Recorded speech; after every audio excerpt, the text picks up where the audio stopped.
This week's Muscle Car of the Week is a full-size Ford that's full of muscle.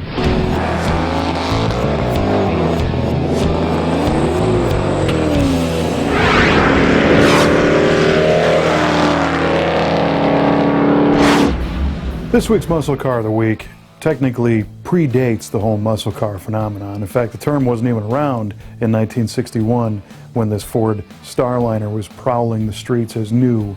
But this kind of car is what eventually turned into the muscle car. It's kind of a bare bones, two-door, mid to full-size car that's just stuffed with a giant motor for lots of power and lots of fun.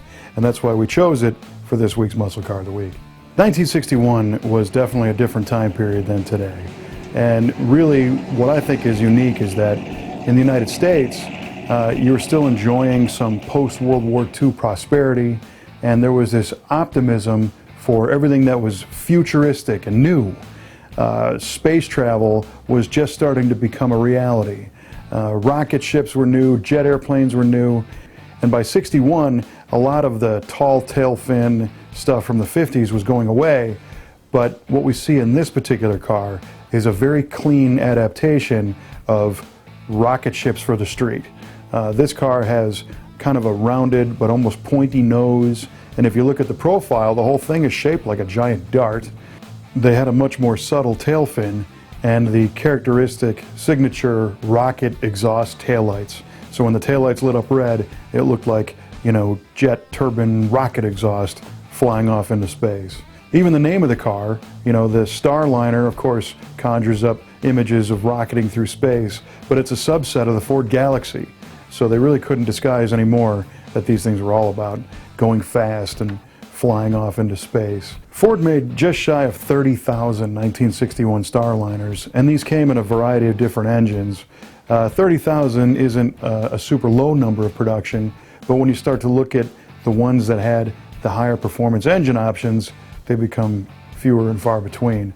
The hot version right from Ford was a 390 cubic inch V8 with an aluminum intake manifold, a single 4-barrel, a header style cast iron exhaust manifold, solid lifter cam, and those made 375 horsepower at 6,000 RPM and 427 foot-pounds of torque.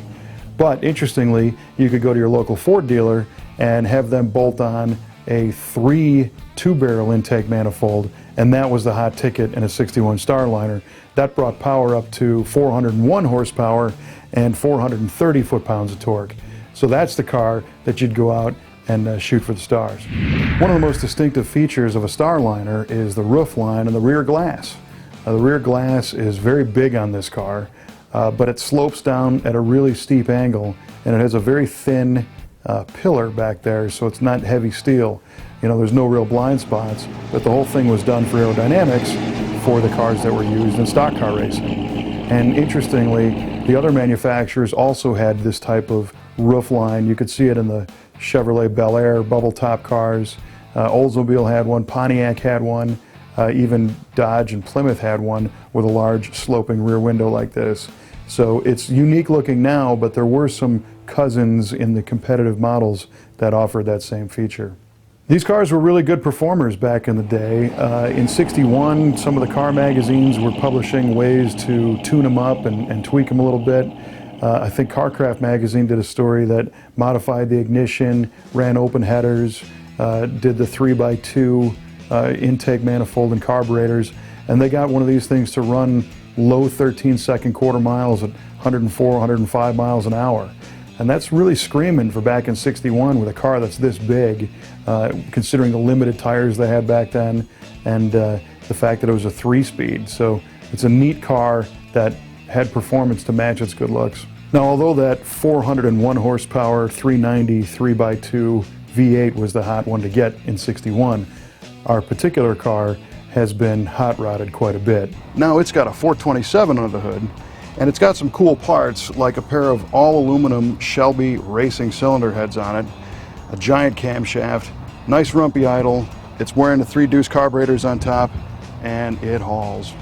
But it seems right at home. It's still part of the FE engine family, so physically it would interchange with that old 390, but this one packs a much bigger punch. So you look back at cars like this and you look at the styling and the performance and everything else, and you know it was from a different time period. But I often wonder, you know, what happened to that unbridled spirit of optimism and looking forward to the future, the belief that tomorrow is going to be better than today and the future holds an interesting promise. You know, today the space program in the United States is nowhere near what it was as far as popularity and size and scope.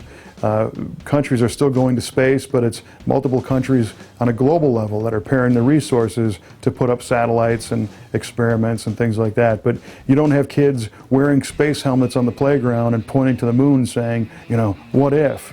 I don't know. It's times are definitely different, but I think this car will always be cool.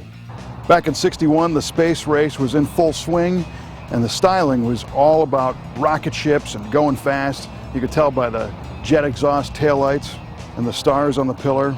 This thing really is a shooting star, especially with the 427. You can see more detailed pictures of it at our website at Muscle Car of the Week. Don't forget to check out the Facebook page. You can guess next week's car right there. And our YouTube channel, when you subscribe, will always keep you up to date on the latest videos.